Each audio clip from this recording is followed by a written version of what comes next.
5 solution A, B, C, D, E when tested with universal indicators. Universal indicator na litmus paper வச்சு தான் பண்ணியிருப்பாங்க. Showed pH as 4, 1, 11, 7, 9 respectively.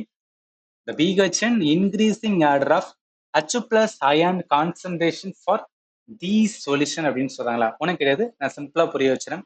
அதாவது H plus ion எதுக்கு அதிகமா இருக்கும்? இதுக்கு முன்னாடி நான் சொன்னேன். H plus ions என்பது ஆசிடுக்கு தான் அதிகமா இருக்கும், ரைட்டா? அப்ப என்ன மீனிங்னா, இப்ப இங்க இருக்கிற pH ஓட வேல்யூ இது நம்ம வந்து என்னன்னா இன்க்ரீசிங் ஆர்டர்ல எடுத்து எழுதிடலாம். 1 இருக்கு, 4 இருக்கு, 7 இருக்கு, 9 இருக்கு, அடுத்து வந்துன்னா 11 இருக்கு, ரைட்? இப்ப என்ன தெரியும்னா 7க்கு மேல இருக்கிறது எல்லாத்தையும் நம்ம சொல்லுவோம் பேஸ்ன்னு சொல்லுவோம். 7க்கு கீழே இருக்கிற எல்லாத்தையும் என்ன சொல்லுவோம்? ஆசிட் சொல்லுவோம், ரைட்டா? இப்ப H பிளஸ் அயன், ஆசிட்ல தான் H பிளஸ் அயன், அதாவது 7ல இருந்து குறைஞ்சு வர வர வர வர என்ன ஆகும் அப்படின்னு பார்த்தீங்கன்னா H பிளஸ் அயனோட கான்சன்ட்ரேஷன் என்ன ஹையா போயிட்டே இருக்கும். எதை விடனா OH மைனஸ் விட.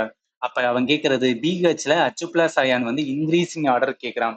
அப்ப என்ன மீனிங் அப்படின்னு பாத்தீங்கன்னு வச்சுக்கலாம், இந்த 11 கிட்ட எல்லாம் வரும்போது என்னன்னா இங்கெல்லாம் என்ன OH தான் வந்து என்னன்னா அதிகமா இருக்கும். எது கம்மியா இருக்கும்? H பிளஸ் வந்து கம்மியா இருக்கும். Increasing order. அப்ப என்ன இங்க இருந்து வரும்போது என்ன ஆகும் அப்படின்னு பார்த்தீங்கன்னா H பிளஸ் அயன் நல்லாவே வந்துன்னா இன்க்ரீஸ் ஆகி போயிட்டு இருக்கும். அப்ப 11, 9, 7, 4, 1ன்னு வரும். அதோட இது வந்து சொல்லியிருக்காங்களா?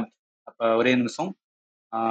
11 11க்கு பார்த்தோம்னா சி அப்படின்னு இருக்கு, 9க்கு பார்த்தோம் அப்படின்னா இ அப்படின்னு இருக்கு, 7 வந்து டி, 4 பார்த்தோம் அப்படின்னு பார்த்தோம்னா அது வந்து ஏல இருக்கு, 1 வந்து பார்த்தோம்னா பில இருக்கு. அப்ப என்ன சி இ, சிக்கு அப்புறம் இ வரணும், இக்கு அப்புறம் டி வரணும், டிக்கு அப்புறம் ஏ வரணும், ஏக்கு அப்புறம் பி வரணும். ஏன்னா பில தான் என்ன ஹையான H பிளஸ் அயன் இருக்கும். அதனால இந்த கொஸ்டினுக்கு ஆன்சர் வந்து சி தான் வரும்.